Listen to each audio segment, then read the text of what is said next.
Hello and welcome to a Not So Awesome Review. And today we're looking at the Pacific Rim Uprising Barricader Phoenix High-Grade Model Kit by Bandai. This kit has 4 sprues, water slide decals, and instruction manual. And this is going to be a review of it just straight built, no decals or anything like that on it. And just to get out of the way, he does stand 4¼ inches tall, making him the shortest of the 3 model kits that have been released.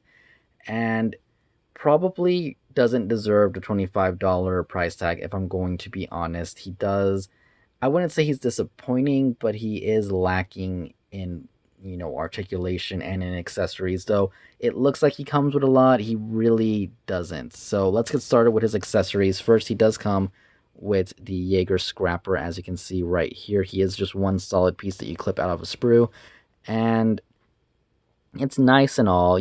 Painting it, I feel like, is going to be a nightmare, but it is cool that they added it. I'm not going to complain about that, so put that aside. And he comes with the pieces to make his Vortex Railgun. You can see here, and you can see his railgun piece right here. Now, normally I would be showing you guys how to put this on instead of explaining it, but because of how much of a nightmare this thing has been, I'm not going to actually take the pieces off. Now, normally you just pull these down and then you just pop these up on there to replace little side things, and you need to pop these little guys on his chest off. And the reason I'm not doing it is because I've already dropped this like 2 times, and these things are so tiny, it's a nightmare to find them on the floor. Even on a clean floor, it is just a nightmare to find them. I don't know why they didn't extend at least the little peg piece a little bit more to make it just a little bit bigger. I know that there are tiny pieces in Gundams and other model kits, but most of them aren't pieces you would change out. This being a piece that you change out, I feel like should be a little bit longer, and it's just, be careful with it. You don't want to lose it. That's all I had to say about that. Aside from that, it doesn't come with really any other accessories, no open hands or anything like that like the other guys, which is a little disappointing. Would have been nice just to have the variety, but it is what it is. I will say these little parts on his arm here do need to be glued down because they do pop off, and I bet you if I try to show you the articulation with this hand, it will fall off. But yeah, let's get into the articulation actually. So arm wise, that's as really far up as you're going to get it. Literally, that's not that great. I mean, I feel like what should have happened here is this should have been on a hinge to go backwards a little bit, and then his arm would have been able to go up a lot more. I don't know why they didn't do that. It can go on a hinge to go straight, but I don't know. I mean, it's getting blocked by kind of like this little vent looking thing, but still, I feel like they could have just raised it a little bit or something, and it would have been so much better, but they didn't, and that's what we got. Not only that, that's his elbow bend. Not great at all. Not even 90 degrees, so that's a little disappointing. He does have a ball peg hand here, so, your standard hand, nothing special there, but it's all right. He does have a double ball peg system like the other guys, so he can rotate from the top of his waist, side to side, up a little bit, down a little bit, and from the bottom of his waist, a really nice pivot.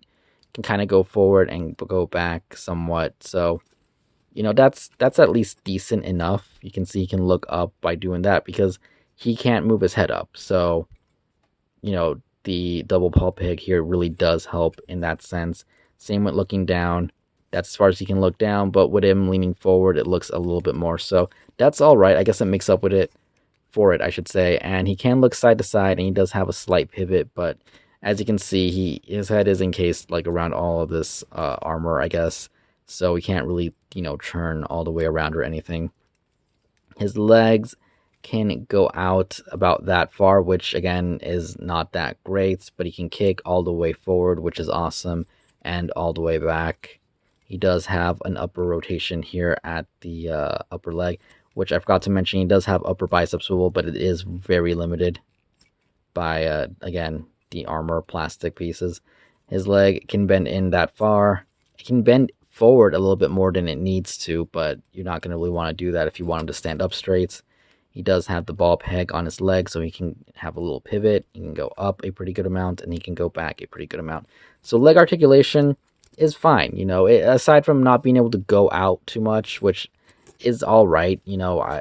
Considering his body shape and his leg shape, I wouldn't really expect it too much.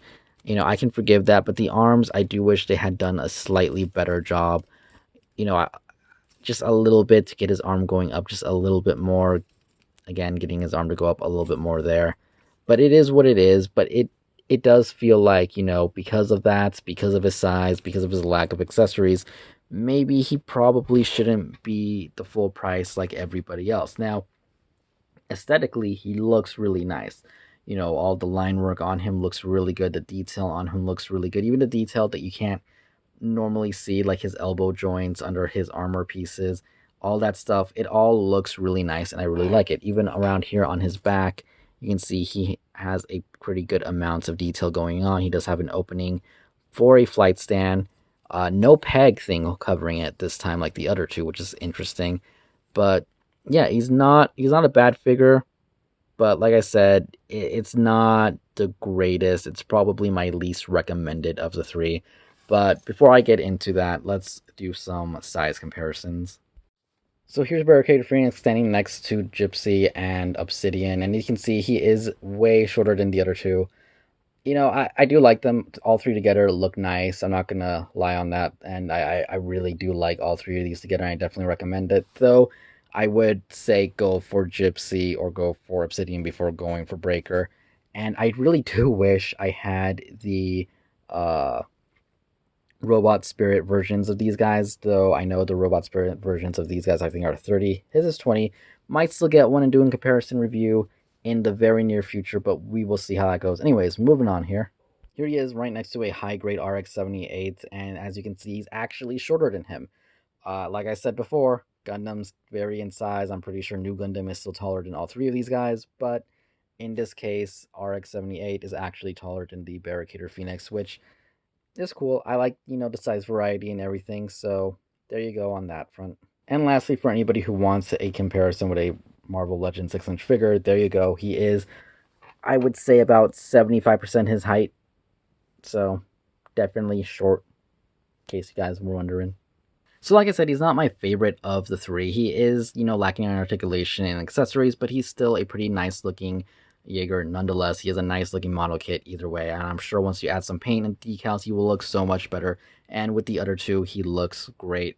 Though I would recommend getting either the Gypsy or the Obsidian before getting this guy, unless you're a big fan of this guy, in which case, go nuts and pick him up. But anyways, that is my review for the Breaker Phoenix model kit. I hope you guys enjoyed it. If you did, hit that like button, comment down below, and I will see you guys later. Thanks for watching. Goodbye.